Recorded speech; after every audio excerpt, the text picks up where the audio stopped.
Hello, my friends. My name is Caleb King, and I'm super happy to be joining the My Bring Back community. And my first video I'm bringing you is a DIY fusion drive.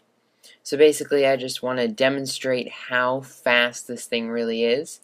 And the first way I'm going to do so is to show you how quickly it can go from sleeping to awake. And this is all on a Hackintosh. Specs will be at the end of the video.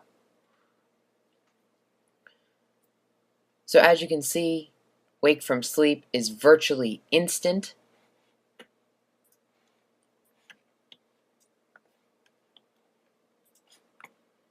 So now I'm going to get rid of what I have open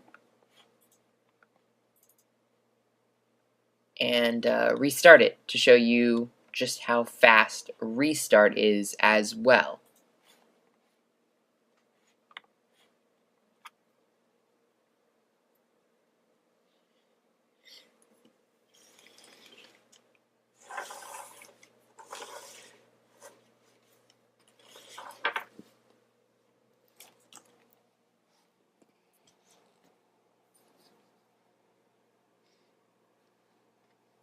So it's done shutting down, and now it's going to go ahead and go into BIOS, EFI, bootloader, and then Mac.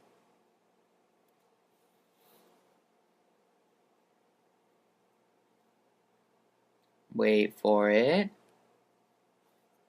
Wait for it. There we go.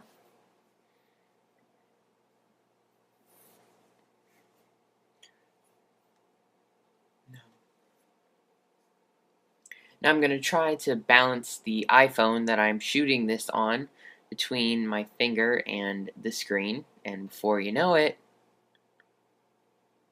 it's fully booted.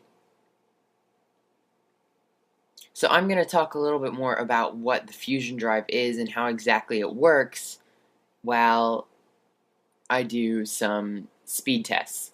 So you can enjoy the speed tests and listen to me explain exactly how it works.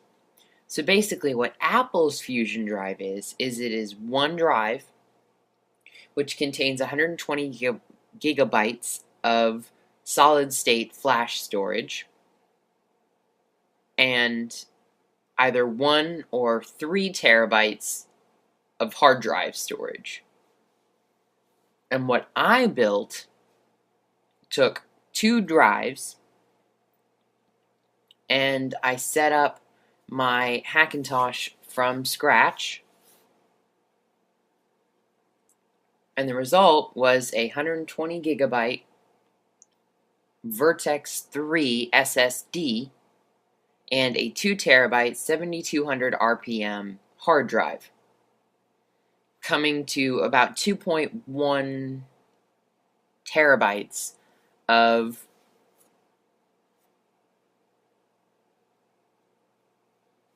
Fusion Drive storage. And it's very, very quick, especially on the things that are actually stored on the Fusion Drive SSD portion, because as you all well know, SSDs are very, very fast. However, applications like games that aren't on the SSD won't launch as quickly as an application I use all the time. For example, Photoshop.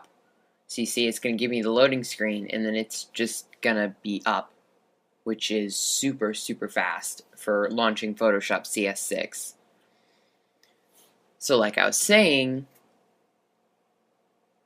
you can see Steam, the game that I'm trying to launch, I don't play a bunch, like Google Chrome Instant Startup, which isn't a huge deal because it's a pretty lightweight application anyway. Go get Google Chrome if you don't have it already, because it's a great web browser. What?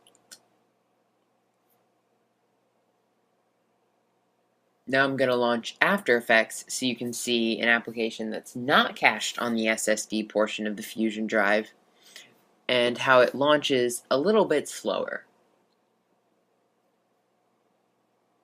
So there we go, going to launch After Effects.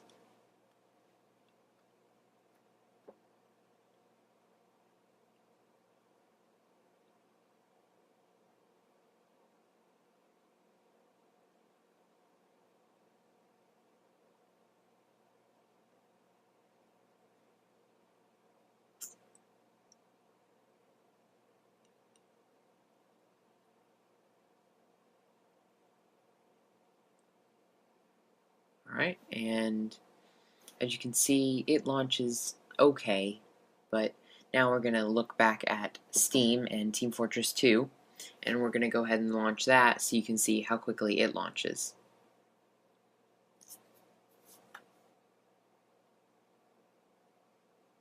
And I'm okay that it doesn't launch extremely quickly as far as loading everything, because Team Fortress 2 is like a 12 gig game. It's 10 gig at least, I know that for sure. And that takes up quite a bit of space on an SSD when you want applications like Final Cut and Photoshop to open quickly. So it's really finding that balance, and luckily you don't have to find that balance. The computer's like, hey, you've launched Team Fortress 2 20 times today. How about I move it over to the SSD cache? And I just get to sit back and say, cool, thanks, computer. You're actually doing something for me to make my life easier behind the scenes without any need for interaction with me. And bear in mind, this is a Hackintosh, meaning this isn't even a Mac by Apple. It's custom built by me. So if you're considering going out and getting a new Mac, absolutely get the Fusion drive.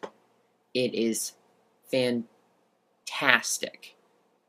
And the same way I set it up with my Fusion drive set up on here, you can do if you have a Mac and 2 hard drive slots. You can do the same thing I did. All you need is the 1082 installer to do a clean install of Mountain Lion. You run a few commands, which I'll link to a video that shows how to do that, or I'll make one myself. And then you can basically take these 2 drives, turn them into one logical volume, and it'll balance the speed between the 2. So as this launches this map, at first I thought it would launch pretty quickly because I'd played Team Fortress 2. But then I realized that this is a map that I hadn't played yet, so that's why it was taking a little bit longer. So here we go.